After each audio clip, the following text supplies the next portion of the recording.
I've been living in Illinois my whole life, and I drive a cab for a living. I'm 38 years old, my name is Carol, and this is my story.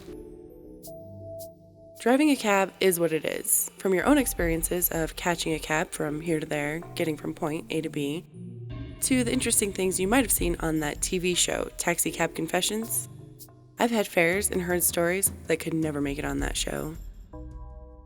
Well, I've been driving a cab now for 8 years. I've always been fortunate enough to work the day shift.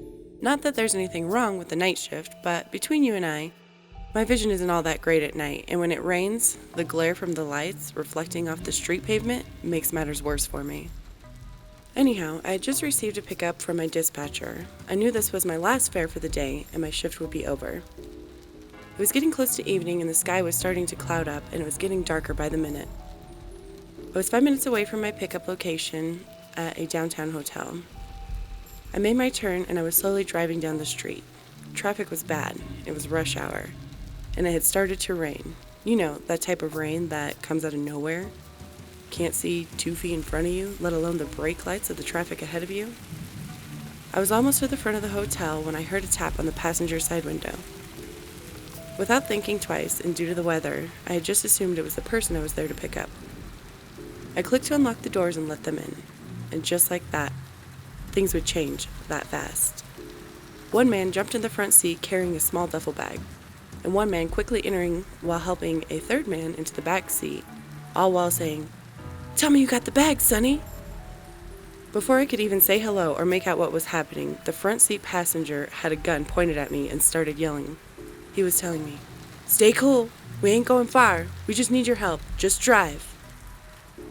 I didn't know what to do and was trying not to panic. I was in disbelief, and I had never had a gun pointed at me.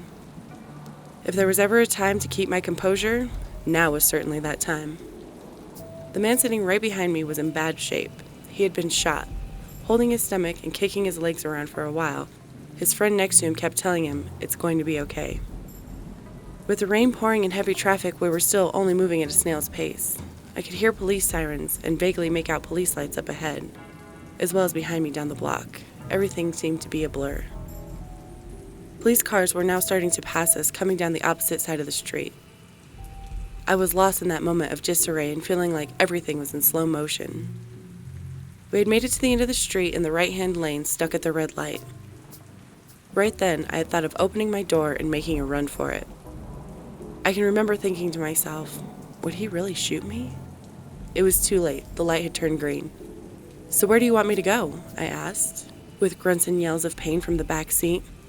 "The hospital," moaned the man who had been shot. "You know we can't do that," said the man sitting next to him, looking over his shoulder, staring out the back window. The man in the front seat still had the gun pointed at me and was now texting somebody. The thought did run across my mind of rear-ending the person in front of me at the next red light. I thought of swerving into oncoming traffic. I had my seatbelt on, and no one else did. I just kept thinking, if I ran into someone, the impact would have to be hard enough to daze them, or at least the gunman. The questions I asked myself, could I be quick enough after an impact to remove my seatbelt, open the door, and make a run for it? Is it worth the gamble? My thoughts weren't without question.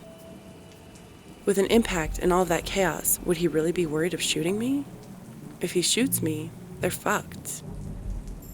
Unfortunately, I didn't want to be fucked either. I also thought if I take them where they wanted to go, they may just let me be. Although I would be a witness to where they were dropped off. Either way, I never thought I'd be going for a ride in my own cab. It felt like a no-win situation. After 10 minutes of driving, the rain stopped just as fast as it had started. And the front seat passenger's phone started ringing. He answered. "Hey, this is Sonny. Your brother's been shot." I don't know what was said on the other end of the phone. After a pause of about 30 seconds, he hung up and said to me, "Up here, get on the highway."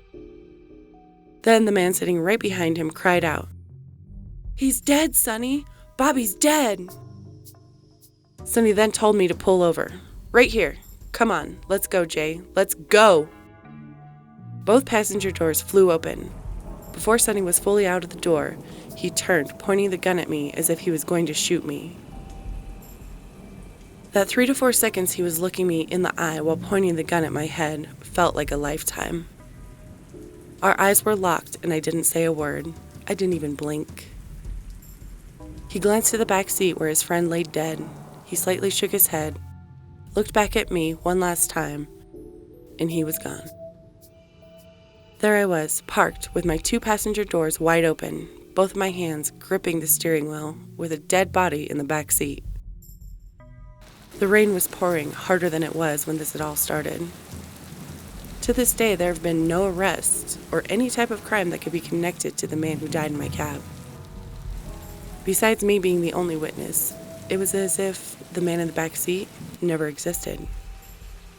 I often think about how I could have been shot or even killed, and I can't help thinking, what was in that bag?